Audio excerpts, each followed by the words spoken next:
session of Byju's classes. Byju's न केवल भारत बल्कि पूरे विश्व का बेहतरीन एजुकेशनल प्लेटफॉर्म जहां पे आपको मिलती है कोर क्वालिटी एजुकेशन। मैं आपका अपना डॉक्टर सचिन कपूर एक बार फिर से आपके सामने हूं जी, एक और बेहतरीन सेशन लेकर के। एंड ट्रस्ट मी, ये वाकई ही बहुत बेहतरीन सेशन होने वाला है। नया चैप्टर, नई उमंग, नया जोश। चैप्टर का नाम है जी ह्यूमन रिप्रोडक्शन, क्लास 12th के सिलेबस का one of the very very interesting chapters. कुछ बेसिक सी बातें आपने क्लास 10th में भी पढ़ी हैं, लेकिन हम बहुत सारी एडवांस्ड बातें जानेंगे। कागज कलम तैयार रखिएगा जी, इंपॉर्टेंट नोट साथ के साथ बनाते रहिएगा। बहुत सारी क्लिनिकल टर्म्स भी बताऊंगा, टर्मिनोलॉजी सीखेंगे जो आगे जाकर के एमबीबीएस में आपने और ज्यादा डिटेल में पढ़नी है। ठीक है जी। सो एक पॉजिटिव सोच, पॉजिटिव एनर्जी, एक अच्छी उमंग के साथ आज के इस सेशन का आगाज करते हैं। चैप्टर का नाम लिख लीजिए, ह्यूमन रिप्रोडक्शन। ओके, चलो अब आप कहेंगे सर हम तो ह्यूमन रिप्रोडक्शन पढ़ने वाले थे, यहाँ पे ये तस्वीर क्यों? Okay, where did babies come from? अच्छा, आप याद करके देखिए, जब आप छोटे बच्चे थे, है ना, क्लास 1 2 3 क्लास 4th में थे, तो आपके मन में सवाल आता होगा कि भाई छोटे बच्चे कहाँ से आते हैं, है ना। सो अगर आप कभी भी ऐसा कोई सवाल अपने मम्मी पापा से या अपने दादा दादी से, नाना नानी से पूछते थे, तो आपको क्या जवाब मिलता था कि भाई ऐसे जो पंडित जी आए थे वो उन्होंने प्रसाद दिया है या गुरुजी ने प्रसाद दिया है, सो मम्मी जब वो प्रसाद खा लेती हैं तो उससे बच्चे पैदा होते हैं। स्ट्रेंज। अब तो आप बड़े हो गए, अब आपको पता है, right, this is the process of reproduction. लेकिन मैं आपको बता रहा हूं कि छोटे बच्चों को हम किस तरह से ये चीज समझाते हैं, है ना। या फिर हमें लगता था कि जब मम्मी जो है भगवान के आगे प्रे करती हैं, प्रार्थना करती हैं, तो फिर वो जो है बच्चा पैदा होता है उससे। स्ट्रेंज, अजीब लग रही है ना। एक और कहानी में सुनाई जाती थी कि भाई स्टॉक्स जो है, स्टॉक बर्ड आप जानते हैं ना, सारस जैसे हम कहते हैं, कि वो उड़ता हुआ आया जी बर्ड, वो अपने साथ एक छोटा बेबी लेके आया था और वो छोटा बेबी हमारे घर में आ गया। एनीवे, इसी तरह की जो स्टोरीज हैं वो थ्रू आउट द वर्ल्ड जो है वो बच्चों को बताई जाती है। But undoubtedly you people are grown ups, you are the future doctors, you are the future gynecologists, you are the future surgeons। तो अब तो आपको बहुत सारी बातें पता है और बहुत सारी बातें हम आपको समझाएंगे। अभी तक हम जान चुके हैं जी, जो रिप्रोडक्शन है, रिप्रोडक्शन की दो मेन स्ट्रेटजीज है, एसेक्सुअल एंड सेक्सुअल। ऑब्वियस सी बात है भाई, ह्यूमंस में सेक्सुअल रिप्रोडक्शन होता है, हमारे में एसेक्सुअल रिप्रोडक्शन नहीं है। एसेक्सुअल रिप्रोडक्शन के बारे में हमने पढ़ा था that only one parent is involve, यानी यूनिपेरेंटल है। सेक्सुअल रिप्रोडक्शन जो है इट इज बाय पेरेंटल, दो पेरेंट्स इन्वॉल्व हैं। बस वो एक एक्सेप्शन वाली बात है कि अगर एनिमल हर्माफ्रोडाइट है, जैसे हाइड्रा, स्पॉन्जेस, जिसमें मेल और फीमेल गैमेट सेम इंडिविजुअल बना देता है, तो वहां पे सेक्सुअल रिप्रोडक्शन भी फिर यूनिपेरेंटल हो गया। ठीक है जी। Asexual में offsprings are genetically identical to each other and to their parent. Sexual reproduction में offsprings are genetically unique. क्यों? क्योंकि variations आती हैं। Variations provide raw material for evolution. Variety का होना जरूरी है, समझे बात है। Evolution में आगे हम फिर से डिटेल में पढ़ेंगे। अच्छा देखिए, यहां पे मैंने क्या दिखाया कि हमने अगर ऐसे ट्रांसवर्स टुकड़े काट दिए, फ्रेगमेंटेशन पढ़ा था ना एसेक्सुअल रिप्रोडक्शन का तरीका। कैन यू इमेजिन कि कभी ह्यूमंस में ऐसा हो पाए कि भाई ऐसे शरीर के टुकड़े काट दिए और एक एक टुकड़े से नया ह्यूमन बीइंग बन रहा है? No, asexual reproduction in humans seems very awkward, बड़ा बिज़ार सा लगता है, अजीब सा लगता है। नहीं, ऐसा नहीं हो सकता जी इंसानों में, और होना भी नहीं चाहिए। सेक्सुअल रिप्रोडक्शन ही क्यों? व्हाई? बेहतर स्ट्रेटजी है, वैरायटी आती है इससे, mixing of the genetic material है, ग्रेटर अडेप्टेबिलिटी बनती है। अडेप्टेबिलिटी किस सेंस में? भाई एनवायरनमेंट कभी एक जैसा नहीं रहता, एनवायरनमेंट बदलता रहता है। बदले हुए एनवायरनमेंट के साथ जो इंडिविजुअल्स बेहतर एडजस्टेड होंगे for their successful feeding and breeding, जो बेहतर एडजस्टेड होंगे उस बदले हुए एनवायरमेंटल कंडीशंस के साथ, उनके सर्वाइवल के चांसेस ज्यादा हैं ऑब्वियसली। तो इसी सेंस में हमने कहा है कि बेहतर अडेप्टेबिलिटी है, उनमें वैरायटी है, वेरिएशंस है। Those are the advantages of sexual reproduction. चलो अब आप देखिए स्क्रीन पे आपको क्या दिख पा रहा है। You can C growing teenager female, a girl and a boy. जैसे जैसे आप बड़े होते हैं, चाइल्डहुड के बाद जैसे ये ट्रांजिशन पीरियड आता है, शरीर में कई तरह के बदलाव आते हैं, शारीरिक रूप से भी, मानसिक रूप से भी, व्यवहारिक रूप से भी बिहेवियरल चेंजेस भी होते हैं, है ना। जहां बचपन में आपको माता पिता का साथ बहुत ज्यादा पसंद होता है, मॉम डैड के पास रहें, उन्हीं से बातें करें। आपने ऑब्जर्व किया होगा जैसे जैसे आप टीनेज में आते हैं, दोस्त ज्यादा अच्छे लगने लगते हैं, मम्मी पापा के साथ कहीं ना कहीं कोई तकरार होने लगती है, हमारा व्यूज डिफर करने लगते हैं, मिसमैच सा होने लगता है।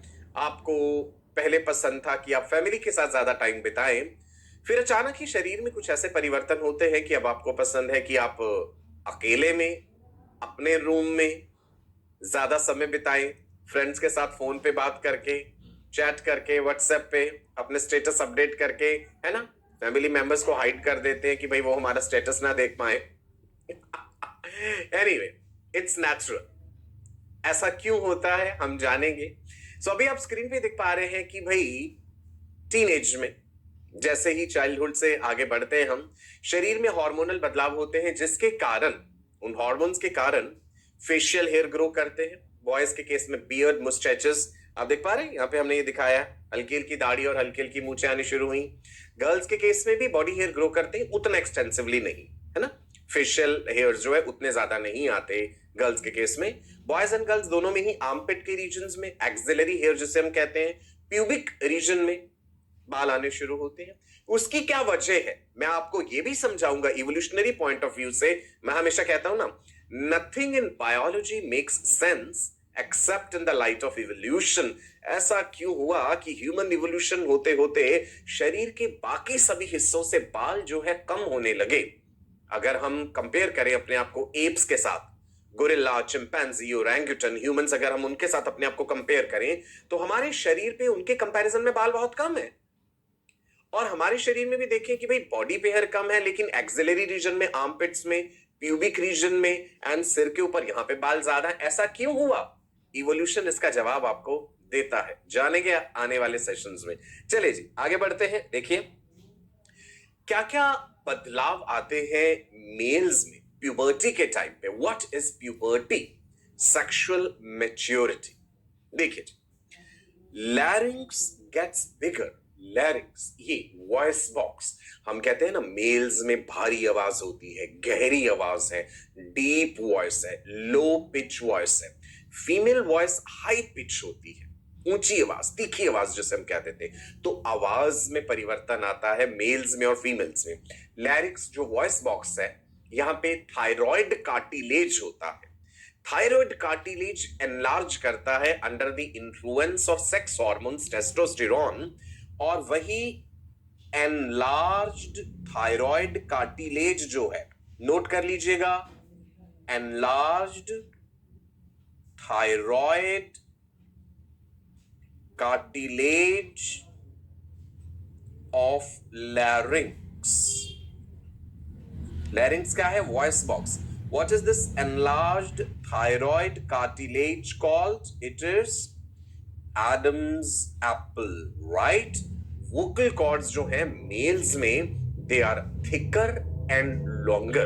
That is the reason that the voice deepens. Males have a deep voice, गहरी आवाज या भारी आवाज जिसे हम कहते थे। क्लियर है जी? टेस्टोस्टेरोन हार्मोन के कारण ये बदलाव शरीर में हो रहे हैं। Armpits hair grow, axillary hair भी कहते हैं इसे, एक्सिला रीजन बोलते हैं, तो axillary hair grow. Male copulatory organ, penis, prostate, seminal vesicles, they grow bigger in size. जो सेकेंडरी सेक्स ऑर्गन्स हैं, अभी हम जानेंगे कि भाई प्राइमरी सेक्स ऑर्गन्स क्या हैं, सेकेंडरी सेक्स ऑर्गन्स क्या हैं। तो सेकेंडरी सेक्स ऑर्गन्स की ग्रोथ, डेवलपमेंट, मैच्योरेशन हो रहा है टेस्टोस्टेरोन के influence. Facial hair grow, beard, mustaches grow करना शुरू होते हैं। एक्ने अपीयर्स, मुहासे जिसे हम कह देते हैं। ऐसा क्यों होता है? टेस्टोस्टेरोन हार्मोन या एंड्रोजन्स जो है, androgen is a category of hormones है ना, स्टेरॉयड हार्मोन्स कोलेस्ट्रॉल से बनते हैं। एंड्रोजन्स के इन्फ्लुएंस में जो हमारी ऑयल ग्लैंड्स होती हैं, हमारी स्किन में स्वेट ग्लैंड्स भी हैं, सोडोरिफिक ग्लैंड्स, ऑयल ग्लैंड्स भी हैं, सेबेशियस ग्लैंड्स। तो जो सेबेशियस ग्लैंड्स है ना, ऑयल ग्लैंड्स, वो टेस्टोस्टेरोन के इन्फ्लुएंस में ज्यादा ऑयल प्रोड्यूस करने लगती हैं। अब जब ज्यादा ऑयल प्रोड्यूस होगा, वो डस्ट को, पैथोजेंस को अट्रैक्ट करेगा, है ना, वो इकट्ठा होगा वहां पे, पैथोजेंस भी इकट्ठे हो जाएंगे, एक फ्लरिशिंग इन्वायरमेंट मिल जाएगा उन्हें ऑयल में। तो इसके कारण जो है मुहासे हो जाते हैं, और जिसमें कई बार ये भी होता है कि पस भी पड़ सकती है ना।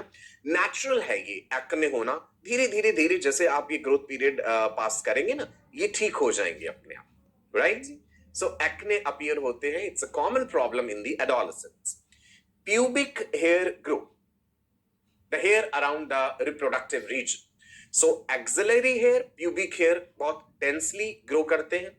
शरीर के बाकी हिस्सों पे बाल उतने ज्यादा नहीं होते। मसल्स डेवलप, टेस्टोस्टेरोन जो है वो मेल्स को ज्यादा मस्कुलर बनाता है। Men are more muscular as compare to women. So males के केस में ये बदलाव आए हैं। ये बदलाव केवल शरीर में ही नहीं है, ये स्वभाव में भी देखे जाते हैं, वो भी अभी हम आगे देखते हैं ना। फीमेल्स के केस में देखते हैं जी क्या क्या बदलाव होते हैं। वॉइस जो है वो हाई पिच होती है, तीखी आवाज, बिकॉज वोकल कॉर्ड्स मेल्स में थिकर एंड लॉन्गर है, फीमेल्स में शॉर्टर है, थिनर है। Breast develop, right, secondary sex organ है, फीचर है फीमेल बॉडी का, ब्रेस्ट डेवलपमेंट होता है। आर्मपिट्स में हेयर ग्रो करते हैं। Uterus grows bigger in size. Pubic hair grow, body shape rounds. Male female anatomically अगर हम देखें, बॉडी में, शरीर में फैट डिस्ट्रीब्यूशन डिफर करता है। पेल्विस जो है वो वाइडर होता है फीमेल्स में, मेल्स के कंपैरिजन में। मेल्स में शोल्डर या चेस्ट रीजन ज्यादा ब्रॉडर होता है। क्लियर है जी। हाइट में भी फर्क पड़ता है। इन जनरल जो है बॉयज ज्यादा हाइट खींच जाते हैं, हम ऐसे कहते हैं ना कि लड़कों की हाइट ज्यादा लंबी होती है लड़कियों के कंपैरिजन में। हमेशा ऐसा हो ये जरूरी नहीं है, मैं आपको इन जनरल ये बता रहा हूं। Men are taller, they are more muscular, right. चलिए आगे बढ़े। सेक्सुअल डायमॉर्फिज्म शब्द मैंने आपको पहले भी कई बार बताया है। दो फॉर्म्स डायमॉर्फ्स।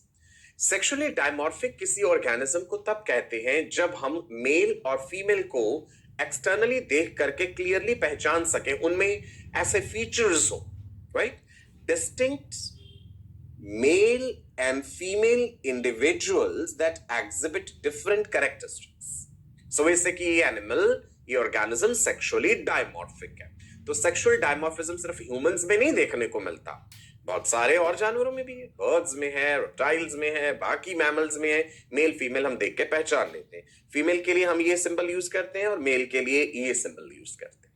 ओके, चलो जी, राइट। सो डायमॉर्फिज्म वर्ड मैंने अभी भी आपको समझाया। सेक्सुअल डायमॉर्फिज्म से क्या मतलब था जी? Di means two and morphism is referring to forms. Humans के केस में देखिए, मॉर्फोलॉजिकली क्लियरली डिस्टिंक्ट है, आप देख पा रहे हैं। मेल को हमने कंपैरेटिवली टॉलर दिखाया है।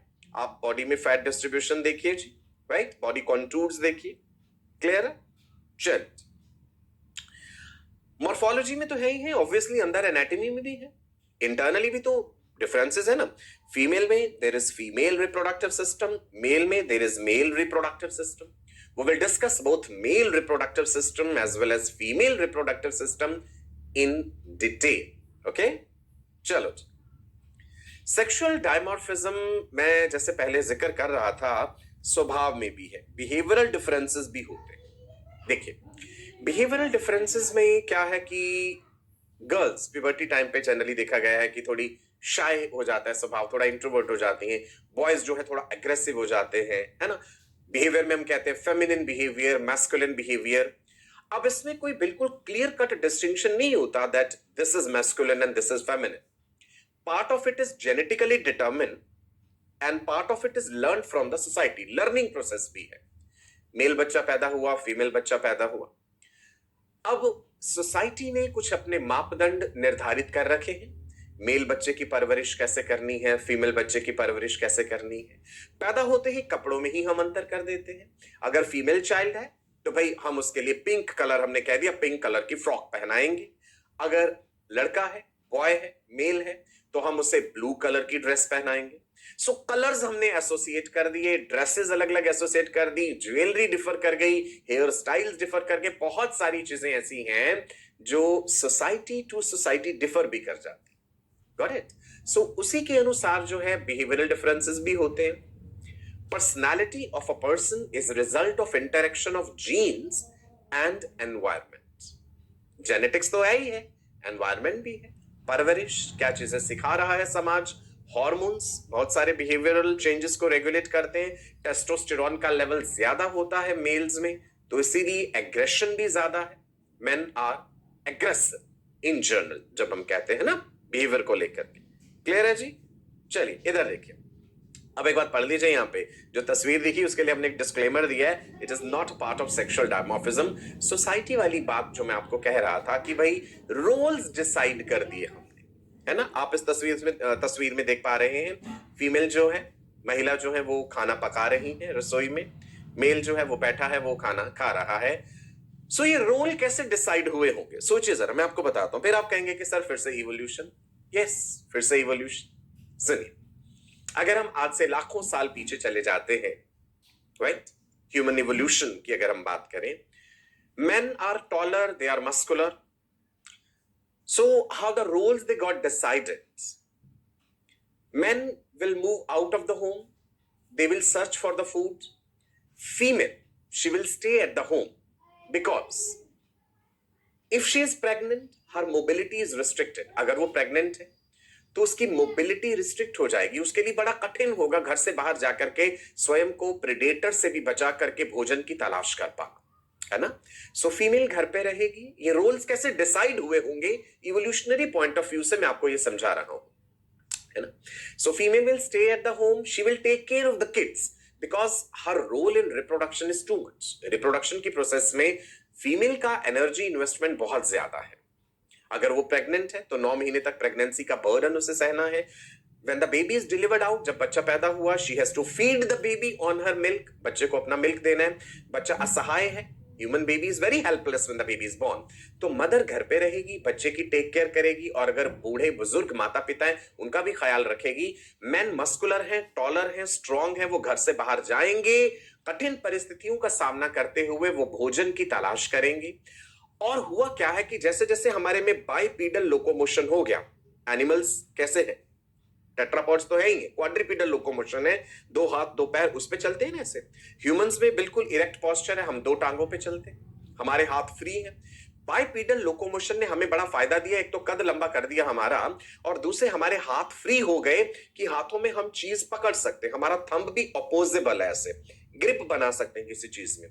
तो मेल जो है वो टॉलर है, मस्कुलर है, घर से बाहर जाएगा, खतरों का सामना करेगा, भोजन की तलाश करेगा, और भोजन से अपना पेट तो भरेगा ही, उसके हाथ फ्री हैं, हाथ में खाना पकड़ के वो घर पे भी ले आएगा। फैमिली बॉन्ड्स बने, एक दूसरे के लिए केयर होना शुरू हुई, है ना। वो भोजन जो लेकर के आएगा वो बच्चों के लिए, माता पिता के लिए, उसकी पत्नी के लिए होगा। परिवार बने हैं इस चीज से।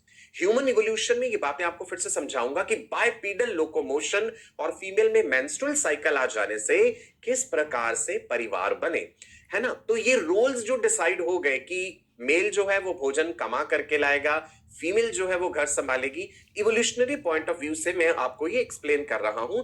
बट कोई ऐसा स्ट्रिक्ट नॉर्म नहीं है कि भाई फीमेल भोजन नहीं कमा सकती, वो घर से बाहर नहीं जाएंगी, ऐसा बिल्कुल नहीं, राइट। ये तो हम आज से हजारों साल पहले पुरानी बातें कर रहे हैं कि किस प्रकार से और क्यों ये रोल इस तरह से बायोलॉजी ने, हमारी बायोलॉजी ने हमें कंपेल करा होगा ऐसा करने के लिए। वो कहते हैं ना, it's not you, it's your biology, जिसके कारण ये बिहेवियरल डिफरेंसेस हैं इस तरह के। इज इट क्लियर जी?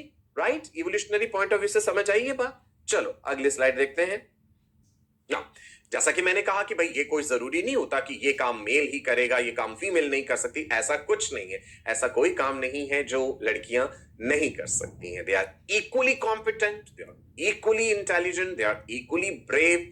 वो अलग बात है, मस्कुलर स्ट्रेंथ एक अलग चीज है ना। ठीक है जी। चलो अब आप यहाँ पे देखिए कि भाई बहुत सी कंट्रीज ऐसी हैं, बहुत सी जगह, बहुत सी सोसाइटीज ऐसी हैं, काम इक्वली डिवाइडेड है कि भाई घर के साफ सफाई काम सिर्फ लड़की को क्यों करनी, लड़के क्यों नहीं कर सकते? बिल्कुल कर सकते हैं, डेफिनेटली कर सकते हैं। Is it clear? राइट, चलो बढ़े आगे फिर। समझ आया ना इवोल्यूशन कितनी खूबसूरती से हमें बहुत सारी बातें समझाता है। Let's start with mail reproductive system.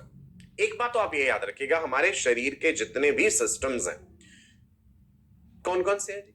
Skin वाला integumentary system, digestive system, respiratory system, circulatory system, excretory system, musculoskeletal system, endocrine system, reproductive system. Reproductive system एक ऐसा सिस्टम है which is not essential for the survival, जिंदा स्वयं के जिंदा रहने के लिए इसेंशियल नहीं है, लेकिन for the continuity of the race obviously ये इसेंशियल है, प्रजनन प्रक्रिया के लिए तो इसेंशियल है ही। मेल रिप्रोडक्टिव सिस्टम में हम primary sex organs and secondary sex organs पढ़ेंगे। मेल के प्राइमरी सेक्स ऑर्गन्स हैं जी testis, a pair of testis, दो टेस्टिस होते हैं। सेकेंडरी सेक्स ऑर्गन्स में हम पढ़ेंगे epididymis, vas deferens, seminal vesicles, prostate gland, Cowper's gland, penis, ये सब चीजें डिस्कस करेंगे। यहां पे आपको एक रफ डायग्रामेटिक बिल्कुल सिंपल सा व्यू हमने दिखाया है। यूरिनरी ब्लैडर आपको दिख रहा है। नाउ यूरिनरी ब्लैडर क्यों दिखाया है? बिकॉज मेल के केस में कुछ पार्ट जो है रिप्रोडक्टिव सिस्टम का वो कॉमन हो जाता है यूरिनरी सिस्टम के साथ। यूरिथ्रा जो है, ये बात मैंने आपको एक्सक्रीटरी सिस्टम में भी बताई थी। मेल्स के केस में जो यूरिन कैरिंग डक्ट है यूरिथ्रा, उसको हम यूरिनो जेनाइटल डक्ट भी बोलते हैं। Urethra is also called urinogenital duct because it carries urine as well as the male reproductive fluid, seminal fluid. ठीक है, बाकी सब स्ट्रक्चर्स हम डिस्कस करेंगे। टेस्टिस का रोल क्या है, राइट जी, यूरिथ्रा का रोल क्या है। Here you can see the urinary bladder in the diagram. Seminal vesicles जो है वो रिप्रोडक्टिव फ्लूइड बना रही हैं। प्रोस्टेट ग्लैंड का role, bulbo urethral glands, vas deferens जो है स्पर्म को कैरी कर रही है आगे। We will discuss all these structures in detail, right? Now, as I said, male reproductive system में मुख्य रूप से हमने दो चीजें पढ़नी है, primary sex organs, secondary sex organs. दो ब्रॉड कैटेगरीज में डिवाइड कर दिया। किस आधार पे, किस बेसिस पे ये डिवाइड करा है? प्राइमरी सेक्स ऑर्गन्स जो कि टेस्टिस है, प्राइमरी सेक्स ऑर्गन्स के लिए जनरल टर्म है gonads. Male gonads are testis, female gonads are ovaries. Primary sex organs का काम होता है, they are directly involved in gametogenesis, gamete production में इनका डायरेक्ट रोल है। सेकेंडरी सेक्स ऑर्गन्स का गैमीट्स बनाने में रोल नहीं है। इनका रोल होता है, they are involved in storage of gametes, maturation of gametes, transportation of gametes. तो जो गैमीट्स यानी सेक्स सेल्स, ओवा या स्पर्म को बना रहा है वो प्राइमरी सेक्स ऑर्गन होगा। मेल का प्राइमरी सेक्स ऑर्गन टेस्टिस है, फीमेल के प्राइमरी सेक्स ऑर्गन्स ओवरीज है। अब यहां पे हम मेल रिप्रोडक्टिव सिस्टम डिस्कस कर रहे हैं, तो पहले डिस्कस करते हैं मेल के प्राइमरी सेक्स ऑर्गन्स यानी टेस्टिस। Is it clear? सुनिए जी, नोट कर लीजिएगा साथ साथ, प्राइमरी क्यों कहा हमने? वो इसलिए कहा, these are directly involved in the process of gamete production, gametogenesis।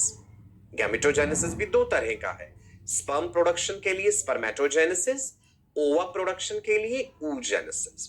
So primary sex organs, they produce sex hormones also, male sex hormones, androgens. Androgen एक अम्ब्रेला टर्म है, एंड्रोजन्स में बहुत सारे हॉर्मोन्स आ जाएंगे। मोस्ट इंपॉर्टेंट मेल एंड्रोजन जो है that is testosterone, right. इसके अलावा देयर इज डाइहाइड्रोटेस्टोस्टेरोन, एंड्रोस्टेनिडायोन, डिहाइड्रोएपीएंड्रोस्टेरोन। लिख दो एक और, एंड्रोस्टेनिडायोन, राइट। सेक्स हॉर्मोन्स, स्टेरॉइड्स हैं ये।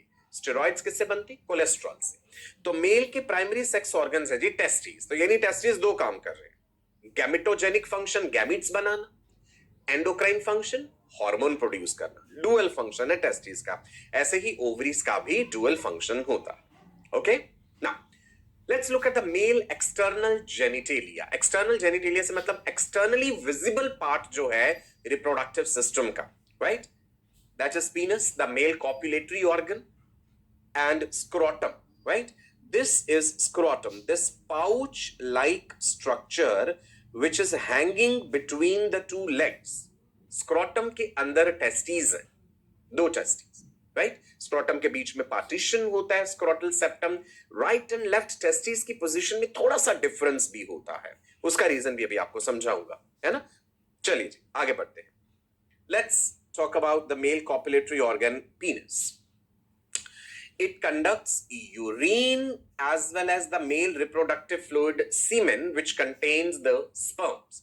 Semen is the liquid which contains the microscopic cells called sperms. Semen का 90% पार्ट तो लिक्विड है, जैसे सेमिनल वेसिकल्स, प्रोस्टेट, ये सारी ग्लैंड्स मिलकर के बनाती हैं। लगभग 10% जो है उसमें स्पर्म्स होते हैं। Okay, penis has erectile tissue to transfer the sperm into the female genital tract. Male copulatory act में we will discuss about erection also. During erection, what happens? The blood flow towards the penis increases. Arteries जो blood supply कर रही हैं, blood flow बढ़ जाता है, arterial supply increases, venous drainage जो veins वहां से blood collect करके वापस ला रही हैं, venous drainage decreases. So एक तरह का हाइड्रोलिक प्रेशर क्रिएट हो जाता है पीनस में, that results in erection of the penis and which is required for the copulatory act. So during copulation or sexual intercourse, male will deposit the semen in the vagina of the female. उस semen में millions of sperms हैं, लेकिन केवल थोड़े बहुत sperms ही fallopian tube में present egg cell तक पहुंच पाएंगे। वो हम reasons जानेंगे कि भाई अगर थोड़े से स्पर्म ही पहुंच पाएंगे और एक ही स्पर्म फर्टिलाइजेशन करता है तो इतने मिलियंस में स्पर्म्स बनने की जरूरत क्या है? We will discuss those reasons. Let's come back. Penis में there is an opening called urethral meatus, right? ये जो slit like aperture है टिप पर, this is what is urethral meatus, जिसके थ्रू यूरिन भी पास आउट होगा और जिसके थ्रू मेल रिप्रोडक्टिव फ्लूइड सीमेन भी पास होगा। लेकिन at one time only one fluid can pass. At one time only one fluid can pass. जब यूरिन पास आउट हो रहा है तो सीमेन पास आउट नहीं होगा, जब सीमेन फ्लो आउट कर रहा है तो यूरिन पास आउट नहीं होगा। Okay, the tip of the penis is a highly sensitive structure, it is called glans penis. Tip of the penis is highly sensitive structure, इसको ग्लांस पेनिस कहते हैं, right? ये लिखा है ना, enlarged swollen end is called glans penis and it is covered by a retractable fold of skin that is called foreskin या prepuce. glans penis को cover करता हुआ स्किन का जो पोर्शन है वो foreskin या prepuce कहलाता है, which can be retracted back, which can be moved back. glans penis is covered by a sheath of the skin called foreskin. It is also called prepuce, right? Glans penis के बारे में और detail में भी पढ़ेंगे आगे हम कि that the outer margins of the glans penis, वहां पे ग्लैंड्स भी पाए जाते हैं, मॉडिफाइड सेबेशियस ग्लैंड्स होते हैं जो कि ग्लैंड्स ऑफ टाइसन कहलाते हैं और स्मैग्मा बनाते हैं, white coloured foul smelling substance called smegma. We will discuss about that कि उसका भी फंक्शन क्या है, इवोल्यूशन हमें उसका भी जवाब देता है। Okay, so that was about the male external genitalia में पीनस डिस्कस करा हमने। स्क्रोटम क्या है? एक पाउच लाइक स्ट्रक्चर है which is hanging between the two legs. क्यों? टेस्टिस इंटरनल क्यों नहीं है जैसे ओवरीज इंट्रा एब्डोमिनल है? बिकॉज टेस्टिस में स्पर्म के प्रोडक्शन, मैचुरेशन, स्टोरेज, सर्वाइवल, चारों बातें, स्पर्म का प्रोडक्शन, स्पर्म का मैचुरेशन, स्पर्म का सर्वाइवल, स्पर्म का स्टोरेज, इन सब बातों के लिए, सर्वाइवल के लिए भी 2 से 3 डिग्री, 2-2.5 डिग्री कम तापमान चाहिए होता है मेन बॉडी टेम्परेचर से। कोर बॉडी टेम्परेचर से जो टेम्परेचर है वो कम होना चाहिए, तभी स्पर्म सक्सेसफुली प्रोड्यूस होंगे, स्टोर होंगे, मैच्योर होंगे, सर्वाइव करेंगे। So scrotum is a sac like structure present outside the main body cavity, outside the abdominal cavity. Externally it looks like a single pouch of skin separated into lateral portions by median ridge called raphe. Externally जब scrotum को observe करें, मैं आपको rough सा एक diagram बना के दिखाता हूं जी। कुछ इस तरह से दिखेगा scrotum, something like this. Internally भी पार्टीशन है और एक्सटर्नली जो है एक उसके ऊपर रेफे कहते हैं, स्क्रोटल रेफे, एक पार्टीशन नजर आता है। This is called scrotal raphe, RAPHE, और इंटरनली यही स्क्रोटल सेप्टम है। राइट एंड लेफ्ट टेस्टिस की पोजीशन में थोड़ा सा डिफरेंस है। Left testis hangs slightly lower than right. उसका रीजन क्या है कि when both the legs are very close together, testis should not get crushed. दोनों टेस्टिस एक दूसरे को कंप्रेस ना करें, इसलिए राइट लेफ्ट टेस्टिस की पोजीशन में थोड़ा सा डिफरेंस है, लेकिन कोई हार्ड एंड फास्ट रूल नहीं होता। Both testis can be at the same position और even the right could be hanging down. It does not affect sperm production, right, और द सीमेन फॉर्मेशन। इससे किसी चीज को कोई प्रभाव नहीं पड़ता है। इन जनरल जो एनाटॉमिकल पोजीशन देखी गई है कि left testis hangs slightly lower than right. Scrotum की जो स्किन होती है रिंकल्ड होती है। ऐसा क्यों है वो भी रीजन अभी हम जानेंगे। इंटरनली स्क्रोटल सेप्टम है ना। पार्टीशन क्यों है? ताकि एक टेस्टिस में होने वाला इंफेक्शन दूसरे टेस्टिस तक ना पहुंचे। Internally the scrotal septum divides the scrotum into two sacs containing a single testis. Right scrotal sac में एक टेस्टिस, लेफ्ट स्क्रोटल सैक में एक टेस्टिस। एक हैरानी की बात बताऊं, सरप्राइजिंग बात आपके लिए, कई बार ऐसा भी होता है कि जन्म से ही एक सिंगल टेस्टिस हो, मोनॉर्किडिज्म कहते हैं उसे, और कई बार दो से ज्यादा भी हो सकते हैं, very rare, that is called polyorchidism. ये टर्म्स भी डिस्कस करेंगे आगे, ठीक है जी। स्क्रोटम में 2 से 2.5 degree 2 to 2.5 degree Celsius lower temperature है than the core body temperature, and ये टेम्परेचर आइडियल है स्पर्म को प्रोड्यूस होने के लिए, स्टोर होने के लिए, जिंदा रहने के लिए, मैच्योर होने के लिए कम तापमान चाहिए। और स्क्रोटम में ये कम तापमान कैसे बना रहता है ये भी हम जानेंगे इसी सेशन में। स्पर्मेटिक कॉर्ड क्या है? देखो इधर मैं बना के दिखाता हूं आपको, पहले आप भी डायग्राम ड्रॉ कर लेंगे अगर पॉसिबल है आपके लिए, साथ साथ बनाना इजी है बिल्कुल। ऐसे करके हम स्क्रोटम दिखाएंगे जी। ये पार्टीशन हो गया स्क्रोटल सेप्टम।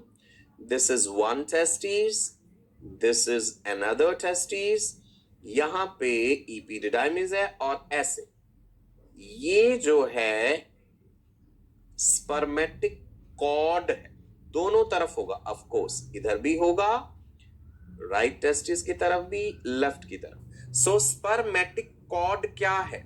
ये वाली चीज है जी स्पर्मेटिक कॉर्ड, शॉर्ट में लिख देते हैं spermatic cord. Testis are hanging in the scrotum with the help of spermatic cord. उस स्पर्मेटिक कॉर्ड के अंदर वास्ट डिफरेंस है, ब्लड वेसल्स हैं, arteries, veins, lymph vessels and nerves हैं, ये सब स्पर्मेटिक कॉर्ड के अंदर है। So testes hang in scrotum with the help of spermatic cord. ठीक है, कॉर्ड रस्सी जैसी चीज हम कह देते हैं। कॉर्ड के अंदर क्या है? Blood vessels, arteries, veins, lymph vessels, nerves, और एक खास तरह के मसल्स भी हैं, they are called cremaster muscles. नाम याद कर लीजिएगा, इंपॉर्टेंट है, cremaster muscles. Testis are connected to wall of scrotum by gubernaculum. ये भी इंपॉर्टेंट। अब ग्यूबरनैक्युलम क्या है इधर देखते हैं जी। ये वाला पाउच क्या था? This pouch is scrotum, right. Scrotum is connected with the testis, ऐसे ये testis are connected with scrotum by a connective tissue, and that connective tissue is gubernaculum. Important, याद रखिएगा। इस डायग्राम में आप स्क्रोटम देख पा रहे हैं, टेस्टिस देख पा रहे हैं, ग्यूबरनैक्युलम एंड स्पर्मेटिक कॉर्ड। चलो जी आगे बढ़ते हैं।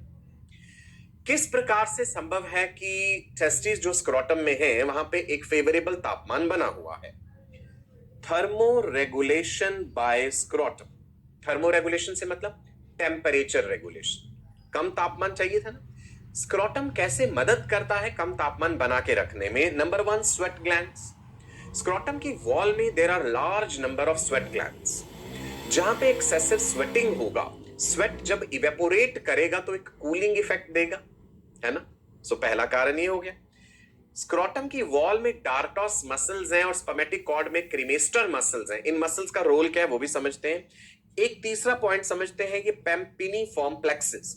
एनसीईआरटी में मेंशन नहीं है ये बातें, लेकिन समझनी जरूरी है, है ना। डॉक्टर बनना है ना, हमने वर्ल्ड फेमस डॉक्टर बनना है। सो तीन बातें मैं तीनों डिस्कस करूंगा, that how scrotum is acting as a thermoregulatory unit, तापमान कैसे मेंटेन्ड होता है। स्वेट ग्लैंड ज्यादा है, डार्टोस एंड क्रीमेस्टर मसल्स हैं यहां पे, एंड तीसरा पेम्पिनीफॉर्म प्लेक्सस।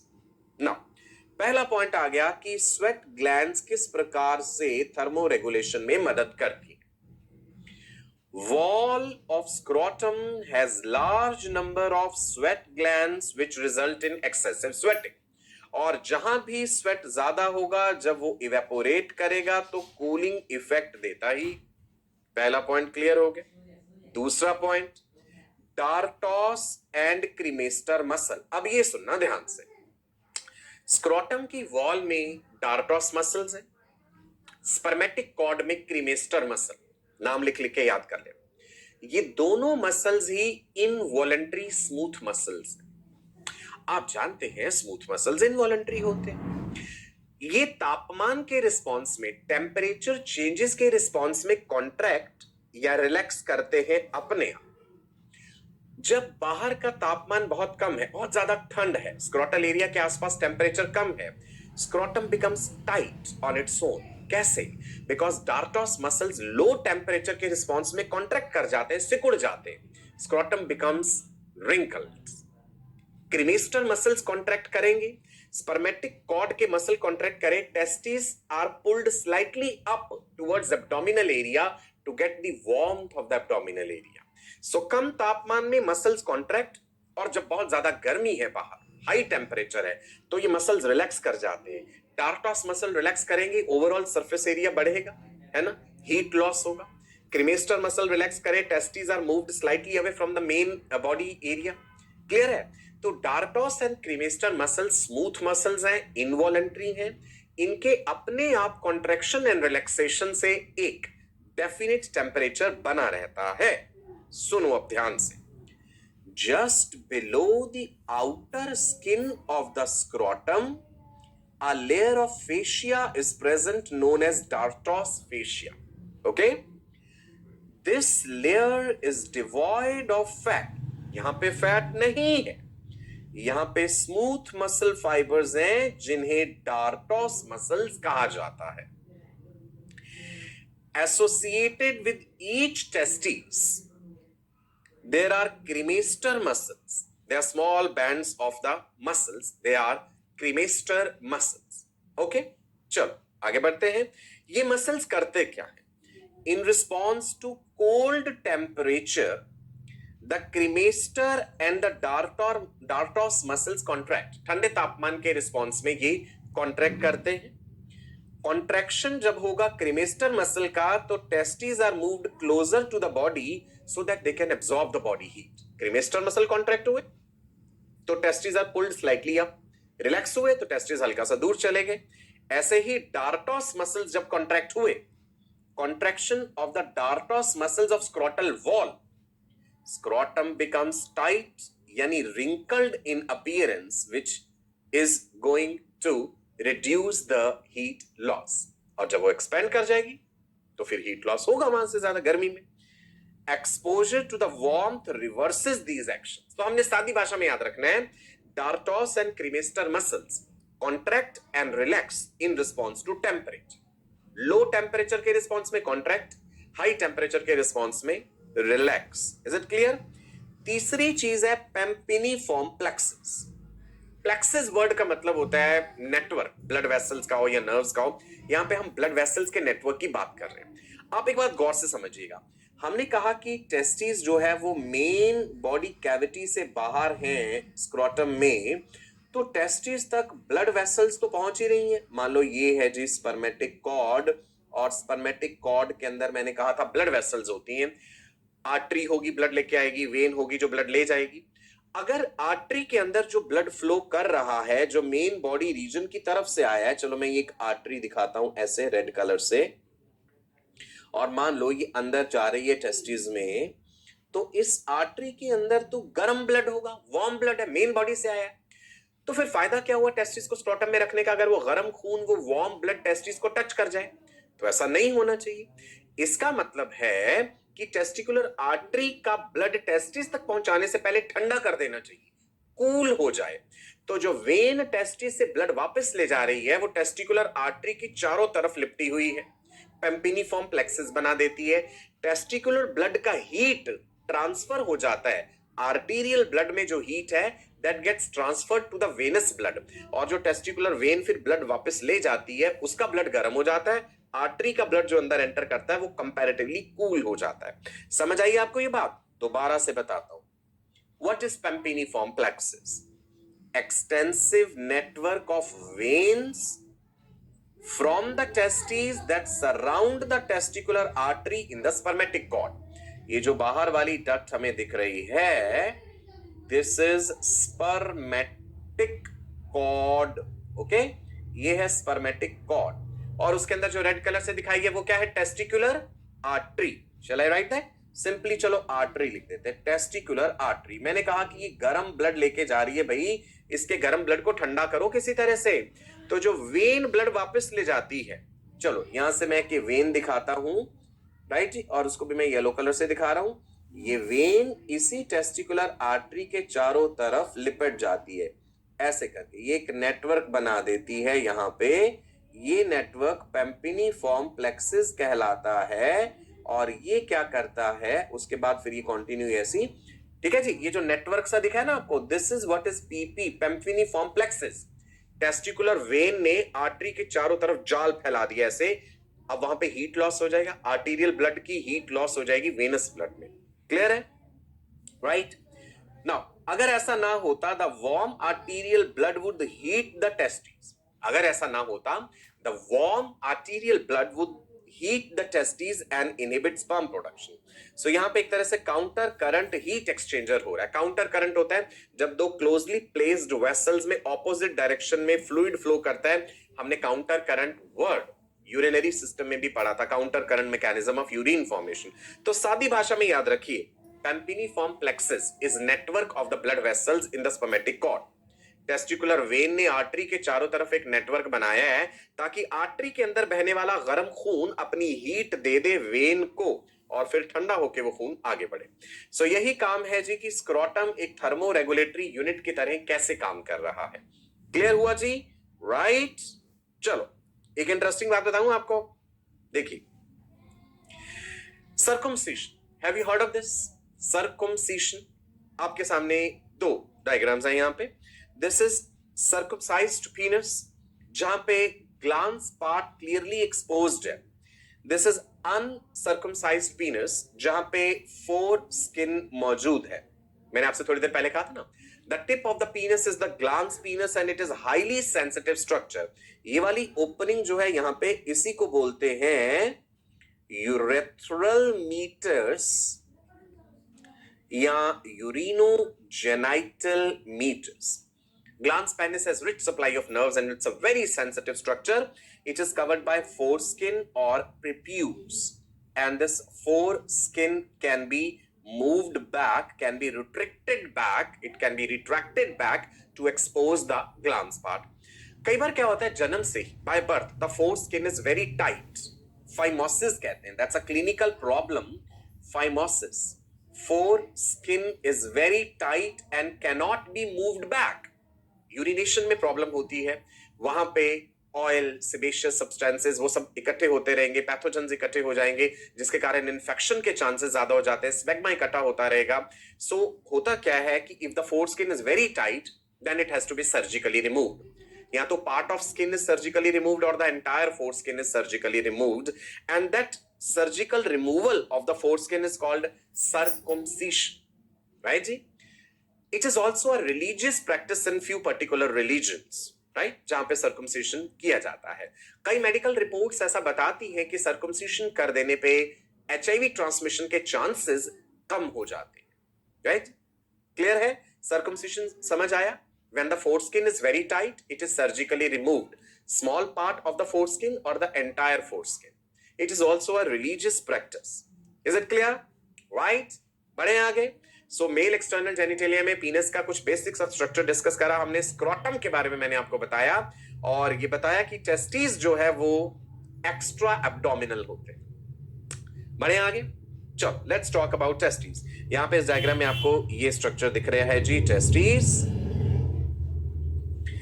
4 से 5 सेंटीमीटर लंबे हैं, 2 से 3 सेंटीमीटर वाइड हैं। किसी भी टिश्यू की डायमेंशंस याद करने की जरूरत नहीं है, ये आपसे नहीं पूछी जाती, सिर्फ रेफरेंस के लिए आपको बताया।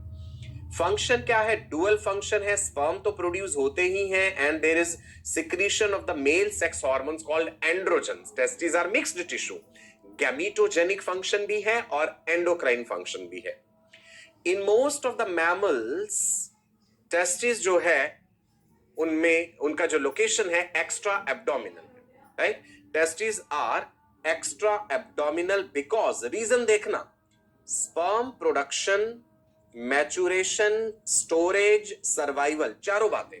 कई बार आप लोग सिर्फ लिखते हैं स्पर्म प्रोडक्शन, भाई सिर्फ प्रोडक्शन नहीं, उनका मैच्योर होना, उनका सर्वाइव होना, उनका स्टोर होना, चारों बातों के लिए 2 to 2.5 डिग्रीज लोअर टेम्परेचर चाहिए होता है। लेकिन कुछ मैमल्स ऐसे हैं जिनमें टेस्टिस आर इंट्रा एब्डोमिनल, जैसे कि अंडे देने वाले egg laying prototherians. What I'm telling you is, in majority of the mammals, testes are extra-abdominal located in scrotum. But there are some mammals जिनमें testes intra-abdominal है। अंडे देने वाले mammals, duck bill, platypus, spiny anteater, prototherians या monotreme भी कहते हैं जिन्हें। इसके अलावा elephants में भी ऐसा होता है, whales में भी, dolphins में भी, इन सब में testes intra-abdominal है and they are capable of producing sperm at high temperature, right? कुछ मैमल्स ऐसे भी हैं जिनमें testis migrate to scrotum during breeding season also, right? Testis जो कम्युनिकेट करते हैं मेन बॉडी रीजन के साथ, वो कैसे करते हैं? देखिए, सपोज ये यहाँ पे स्क्रोटल सेप्टम है, ये वाला हिस्सा जो होता है ना, this is what is called inguinal canal. This is inguinal canal. Testes communicate with scrotum. Testes, which are in the scrotum, they communicate with the abdominal region through this canal, inguinal canal. एक बार जब testes migrate करके inguinal canal के through migrate करके, once the testes have reached into the scrotum, they cannot go back, because वो जो inguinal region है ना, वहां पे धीरे धीरे धीरे connective tissue बन जाता है। कई बार ऐसा होता है, अगर इस कनेक्टिव टिश्यू का फॉर्मेशन प्रॉपर नहीं हुआ, a loop of intestine can enter into inguinal region, उसे क्लिनिकली इंग्विनल हर्निया कहते हैं। अभी हम डिस्कस करेंगे what is inguinal hernia, right? कि टेस्टिस जब माइग्रेट कर जाते हैं तो इंग्विनल रीजन में कनेक्टिव टिश्यू फॉर्मेशन हो जाता है, सिर्फ स्पर्मेटिक कॉर्ड के लिए जगह बचती है, राइट? जैसे मान लो ये इंग्विनल रीजन था, ये स्पर्मेटिक कॉर्ड है, ऐसे है ना। सो फिर बाद में क्या होता है, अभी तो आपको दिख रहा है कि भाई जगह है चारों तरफ, बाद में ये बिल्कुल क्लोजली ऐसे बंद हो जाएगा, यहाँ पे कनेक्टिव टिश्यू है कि कोई चीज भी पास ना हो सके, सिर्फ स्पर्मेटिक कॉर्ड ही रह जाए कम्युनिकेशन के लिए। इज इट क्लियर जी? राइट? ह्यूमंस की बात करते हैं। मेल्स के केस में, when a male baby is developing in the uterus of the mother, उस मेल बच्चे की टेस्टिस जो है वो प्रेगनेंसी के 7वें से 8वें हफ्ते पे बन जाती हैं। बच्चा मेल है, ये कैसे पता चला जी? 44+XY अगर जाइगोट है, फर्टिलाइजेशन के टाइम पे ही Y कंटेनिंग स्पर्म ने X कंटेनिंग ओवा को फर्टिलाइज करा, जाइगोट जो है 44+XY हो गया, तो अब इसमें टेस्टिस बनने। टेस्टिस बन जाते हैं मेल बेबी के प्रेगनेंसी के 7वें से 8वें हफ्ते पे, और उस समय टेस्टिस उस बच्चे की मेन बॉडी कैविटी में ही है। मेल बेबी की इंट्रा एब्डोमिनल है टेस्टिस। तो फिर टेस्टिस उसके स्क्रोटम में कब आते हैं? Testes migrate to scrotum during 7th to 8th month of pregnancy. 7वें से 8वें महीने पे माइग्रेट करेंगे। बने कब है? 7वें से 8वें हफ्ते पे। डिफरेंस है, वीक को मंथ से कंफ्यूज मत कर जाना। So testes of the male baby are formed during 7th to 8th week of pregnancy, and उस समय testes are intra-abdominal. धीरे धीरे प्रेगनेंसी एडवांस करती है, testis they start migrating towards scrotum, और स्क्रोटम में वो तब पहुंचते हैं जब प्रेगनेंसी का 7वें से 8वां महीना है, और कई बार तो at the time of the birth of the male baby. Sometimes testis migrate to scrotum when the male baby is born, बच्चे के जन्म के समय। एंड कई बार ऐसा भी होता है कि मेल बेबी पैदा हुआ, डॉक्टर ने चेक करा, ऑब्जर्व करा और देखा कि स्क्रोटम में टेस्टिस नहीं है। Failure of testis to descend into scrotum. That clinical condition is called cryptorchidism. Important, ध्यान रखिएगा। क्रिप्टोर्किडिज्म होता है जब एक मेल बेबी जो पैदा हुआ है उसके स्क्रोटम में टेस्टिस ना हो, एक हो दूसरा ना हो, या दोनों ही ना हो, यूनिलेटरल क्रिप्टोर्किडिज्म या बायलेटरल क्रिप्टोर्किडिज्म हो सकता है, दोनों कंडीशन हो सकती है. So cryptorchidism is failure of testis to descend into the scrotum. कई बार होता है कि ये टेस्टिस आकर के स्क्रोटम के अपर एरिया में ही रह गई. 60% केसेस में, इंग्विनल कैनाल में 25% केसेस में, high in the abdomen 15% cases में. तो स्क्रीन पे आपको दिखाया गया कि परसेंटेज वेरी कर सकती है. आप ये टर्म याद रखिएगा, cryptorchidism, failure of testis to descend into scrotum. And cryptorchidism can be unilateral, it can be bilateral. तो डॉक्टर क्या करेंगे भाई? वो एडवाइस करेंगे कि हमें 6 महीने, साल रुक जाना चाहिए, अपने आप टेस्टिस आ जाएंगे स्क्रोटम. लेकिन ज्यादा लंबे समय तक ऐसा नहीं रखना, right? Because if testes remain at the high body temperature for a long duration of time, लंबे समय तक अगर टेस्टिस एब्डोमेन में रहे तो उनके स्पर्म बनाने वाले जो जर्मिनल सेल्स हैं, स्पर्मेटोगोनिया, वो हाई टेम्परेचर पे खत्म हो जाएंगे, नष्ट हो जाएंगे, मर जाएंगे. And when such a male baby grows up, जब वो बच्चा बड़ा होगा, प्यूबर्टी एज में आएगा, he will not be capable of producing sperms, right? Spermatogenesis नहीं हो पाएगा, स्टेराइल होगा वो.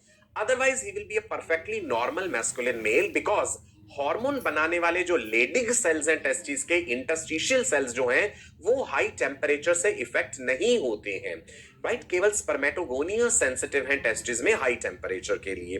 तो इसलिए क्रिप्टोर्किडिज्म की सर्जरी होना जरूरी होता है. And that surgery is called orchidopexy. What is orchidopexy? It is a surgery which is performed to correct the cryptorchidism. जल्द से जल्द करवा लेनी चाहिए फिर ये, है ना? ज्यादा देर तक इंतजार नहीं करना चाहिए. डॉक्टर कहेंगे 6 महीने 1 साल तक तो ठीक है, तब तक भी अगर नहीं आते हैं टेस्टिस स्क्रोटम में तो फिर सर्जरी करवा लीजिए. एक तो अगर बॉडी में रहे टेस्टिस एब्डोमेन में तो उनके कैंसरस होने की संभावना भी बढ़ जाती है और स्टर्लिटी भी हो जाएगी, स्पर्म नहीं प्रोड्यूस होंगे फिर. इज इट क्लियर जी? Right? ऑर्किडोपेक्सी.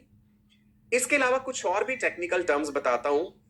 Other testicular anomalies, synorchidism. Syn का मतलब होता है फ्यूजन. कई बार ऐसा होता है कि भाई मेल बेबी पैदा हुआ और जन्म से ही उसकी दोनों टेस्टिस आपस में fused, congenital fusion of the two testis.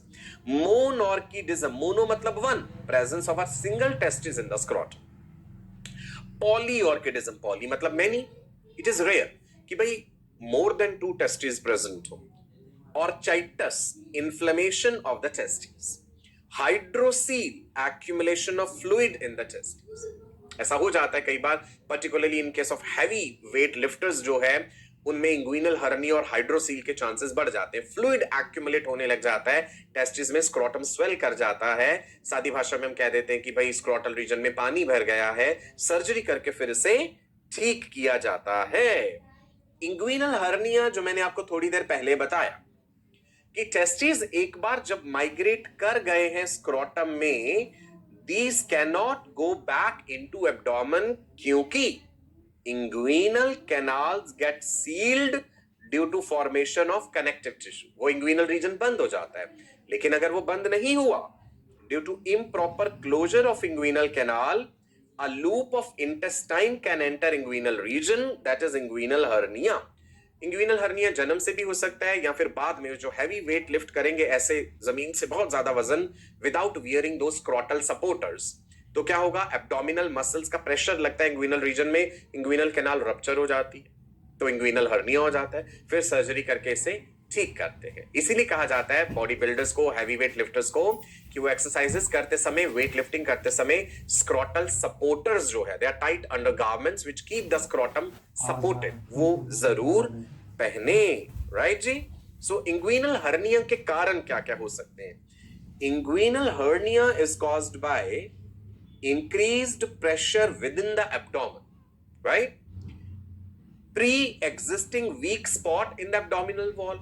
ये भी हो सकता है कि जन्म से ही कोई एनोमली थी, कोई वीक रीजन था, कमजोर रीजन था एब्डोमिनल वॉल का. स्ट्रेनिंग ड्यूरिंग बॉवल मूवमेंट और यूरिनेशन.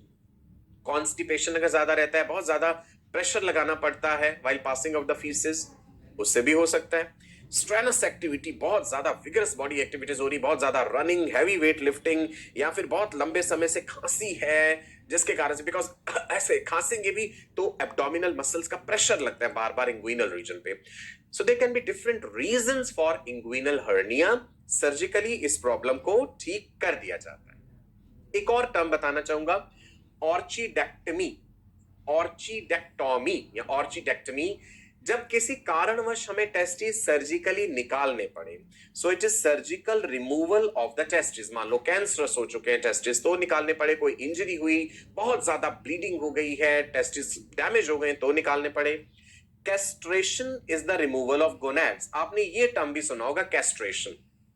कैस्ट्रेशन एक जनरल टर्म है which is use for removal of gonads, यानी प्राइमरी सेक्स ऑर्गन, मेल के केस में टेस्टिस, फीमेल के केस में ओवरीज, यानी ओवरीज के रिमूवल के लिए भी कैस्ट्रेशन टर्म यूज किया जाता है। ये एक जनरल टर्म है, ज्यादातर इसको टेस्टिस के रिमूवल के लिए यूज कर लेते हैं because male castration is more common as compare to the female castration.